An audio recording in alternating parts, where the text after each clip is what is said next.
ओम शांति। आज हम हमारी परम आदरणीय दादी जानकी जी के बहुत सुंदर अमृत वचन सुनेंगे।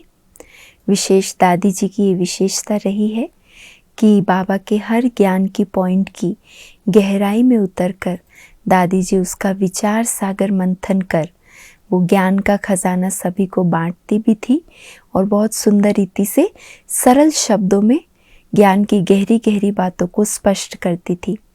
तो आज भी जो दादी जी का क्लास है वह टॉपिक है महान भाग्यशाली वो है जो लौकिक को अलौकिक में परिवर्तन कर दे, पिता व्रत और सती व्रत बनकर रहे। ये है आज की क्लास का टॉपिक और ये क्लास है 14 फरवरी 2006 की क्लास। तो इसमें दादी जी ने पिता व्रत और सती व्रत का अर्थ क्या है, सच्चा योगी सच्चा पुरुषार्थी किसे कहेंगे, निश्चय बुद्धि बच्चों की क्या निशानियां हैं, दादी जी ने बहुत गहराई से हम बच्चों को सुनाया है। दादी जी कहते हैं पिता व्रत और सती व्रत। पिता व्रत में कोई वर्षे की परवाह नहीं करेगा या जबरदस्ती वर्षा ले लेगा। सती व्रत में यह सब नहीं चलता है। सती व्रत में सच्चाई, ईमानदारी और वफादारी चाहिए। पिता व्रता और सती व्रता ये दोनों में अंतर क्या है? पिता व्रता रूप में कभी कोई बच्चा लायक भी हो सकता है, कभी नालायक भी हो सकता है, लेकिन जब सती व्रता की बात आती है तो दादी कहते इसमें ये सब नहीं चलता है, हाँ या ना नहीं, लेकिन सच्चाई, सफाई और ईमानदारी। इसीलिए सती हो जाती है ना स्त्रियां। तो इसलिए दादी जी कहते हैं सती व्रत में, व्रत माना पक्का नियम, तो सती व्रत में सच्चाई, ईमानदारी और वफादारी चाहिए। जैसे चलाए हाँ जी, जो कहे जैसे चलाए हाँ जी। शुरू के दिनों कराची में बाबा 3-3 घंटे भी मुरली चलाता था। फिर धीरे धीरे टाइम फिक्स किया। मुरली के बाद मुरली को रिवाइज कराते थे तो उसी नशे के मीठे अनुभव में खो जाते थे। मुरली सुनकर मुरली को और अच्छी तरह अनुभव करने के लिए बाबा रिवाइज कराते थे तो उस नशे में खो जाते थे। वो फीलिंग है सदा स्मृति स्वरूप रहने में मदद करती है। अपनी व अन्य की पुरानी बातें अगर भूलना सहज नहीं लगता है तो योग नहीं है, योग की कमी है। इसीलिए पुरानी बातों को हम बुद्धि से निकाल नहीं पाते हैं, उन्हीं बातों का बुद्धि में चिंतन चलता है। तो दादी जी कहते योग की कमी है। अगर पुरानी स्मृति के आधार से व्यवहार में आते, बोल चाल में टोंटिंग की ट्यूनिंग सुनाई देती तो ये भी योगी के लक्षण नहीं है। योगी माना ही हर सेकंड उन्नति की ओर, हर सेकंड चढ़ती कला। तो जिसका बाबा के साथ योग होगा, दादी जी कहते वो कोई भी पुरानी स्मृतियों के आधार से व्यवहार नहीं करेगा। मान लीजिए किसी के साथ किसी बात पर टकराव हो भी गया, लेकिन योगी का लक्षण है बीती बातों को बिंदु लगाकर आगे बढ़ना। तो अगर पुरानी बातों से व्यवहार में आते हैं, बोलचाल में टोंटिंग की ट्यूनिंग सुनाई देती तो ये योगी के लक्षण नहीं।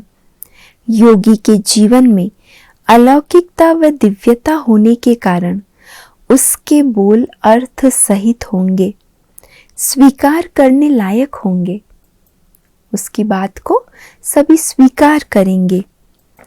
हमारे पास निश्चय का बल है। निश्चय का बल हमें उड़ाता है। उड़ने वाले को उड़ना है तो उड़ाने वाले को ऊपर खींचने में देरी नहीं लगती है, लेकिन उड़ने वाले को तो तैयार रहना पड़ेगा ना उड़ने के लिए, तब उड़ाने वाला उसे उड़ा सकता है। पर अगर यहाँ ही बैठना है, यहाँ की दुनिया को ही देखना है, यहाँ के संस्कार अनुसार चलना है, तो बाबा भी आखिर देखता है। बाबा भी बच्चों को देखता रहता है कि बच्चे कब उड़ने के लिए तैयार हो जाएं। यहाँ की बातों को ही देख रहे, यहाँ के स्वभाव संस्कारों में ही उलझे हैं, फिर भी बाबा हमारे लिए इंतज़ार करता है कि बच्चे मेरे साथ उड़ने के लायक बने। कोई भी घड़ी आए, बच्चा उड़े। बाबा कितना ऊंच उठने का चांस दे रहा है। लॉटरी मिल रही है। कितनी बड़ी राजाई मिलती है, तो अपने दिल से बातें करो। बाबा ने क्या दिया है, कितना दिया है। अपने भाग्य को देखें तो दादी कहते चेक करो दिल में कि बाबा ने हम बच्चों को कितना दिया है और क्या क्या दिया है। जब ये याद रखेंगे तो दिल में और कोई बातें आएगी ही नहीं। लौकिक को अलौकिक में बदल लेना, ये है महान भाग्यशाली की निशानी। भाग्य बनाने की लॉटरी मिली है तो कोई भी बात दिल में मन में रखने के लिए जिसके पास स्थान ही नहीं है, वही औरों को आप समान बना सकता है। कितनी गहरी बात दादी कह रहे।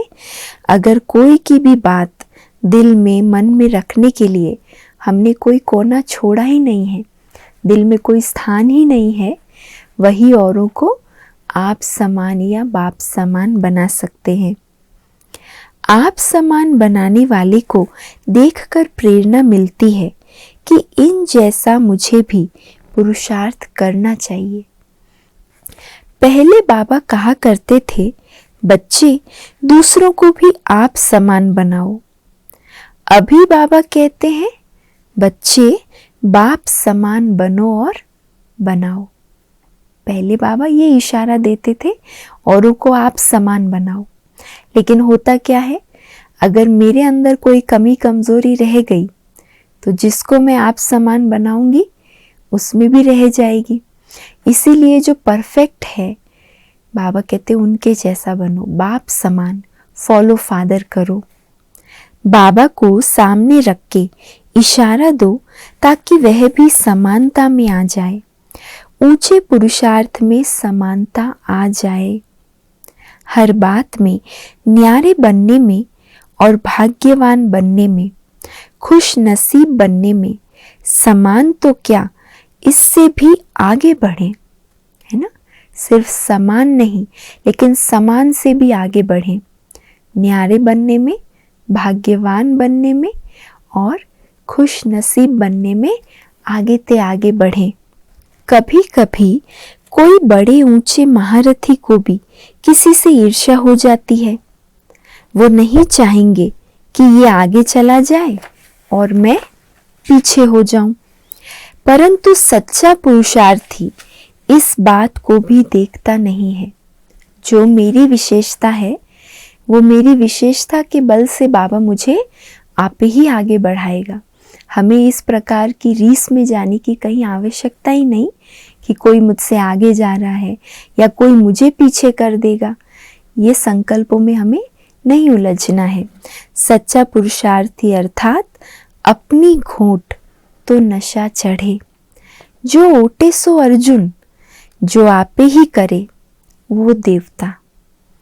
हम किसी को देखकर आगे नहीं जा सकते हैं।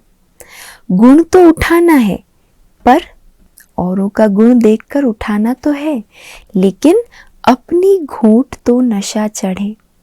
सिर्फ गुण देखने से तो हम आगे नहीं बढ़ेंगे। उन गुणों को अपने जीवन में हम धारण करेंगे तो आगे बढ़ जाएंगे। जो आप ही करे, बाबा को देख करके करे, वही देव पद पा सकता है। हर एक अपने पुरुषार्थ में एक बाबा को सामने रखे, सीधी राह पर चले, न इधर देखे न उधर देखे, न पास्ट की बातों का कोई चिंतन करे, न फ्यूचर का फिक्र करे। ऐसा केयरलेस होकर ना चले। दिन रात अपने पुरुषार्थ के लिए इतनी धुन लगी रहे, तभी शंख ध्वनि होगी, आवाज दूर तक पहुंचेगा। तो पुरुषार्थ ऐसा हो जो हमारा चिंतन शुद्ध और श्रेष्ठ बनता जाए, हमारे चिंतन में शुद्धता आती जाए, श्रेष्ठता आती जाए, ऐसा पुरुषार्थ हम बच्चों को करना है। बाबा भी सर्टिफिकेट देवे, अपने ऊपर इतना ध्यान रखना पड़ेगा। हमें ना सिर्फ पास होना है, लेकिन पास विद ऑनर में आना है। जो 1 मिनट भी बाबा को भूलते हैं, वो पास विद ऑनर में नहीं आएंगे। देखो दादी क्या कह रही हैं, अगर 1 मिनट भी बाबा की स्मृति भूल गई, वो पास विद ऑनर तो नहीं बनेंगे। जो श्रीमत को सिर माथे पर रखेंगे, अपनी मनमत नहीं चलाएंगे, वही पास विद ऑनर बनेंगे। तो दादी जी ने बहुत गहराई से ज्ञान की और योगी जीवन की बहुत सुंदर गहरी बातों को स्पष्ट किया और हमें बहुत सहज विधियां बताई कि कैसे हम अपने भाग्य को और भी ऊंचा उठाएं। विशेष पिता व्रता और सती व्रता, ये जो व्रत हमने जीवन में लिया है, इस व्रत को हम पक्का पक्का पालन करें। इसमें कहीं भी अपनी मनमत मिक्स ना करें। जो श्रीमत है, जैसी श्रीमत है, उसी अनुसार एक्यूरेट आज्ञा प्रमाण आज्ञाकारी होकर चले। सच्चाई, सफाई, ईमानदारी, इन गुणों को अपने जीवन में हम लेकर आएं। और साथ साथ दादी ने कहा, किसी को देखकर आगे जाते देख कभी भी मन में ये ना आए कि ये मुझसे आगे चला जाएगा, मैं पीछे रह जाऊंगा। लेकिन नहीं, सच्चा पुरुषार्थी माना वो अपनी घूंट से, माना अपने नशे से आगे बढ़ता है, अपने बलबूते से आगे बढ़ता है। तो इन सब बातों को हम भी अपने जीवन में गहराई से उतारें, उसका विचार सागर मंथन करें और अपने आप को, अपनी स्थिति को श्रेष्ठ और मजबूत बनाएं। अच्छा, ओम शांति।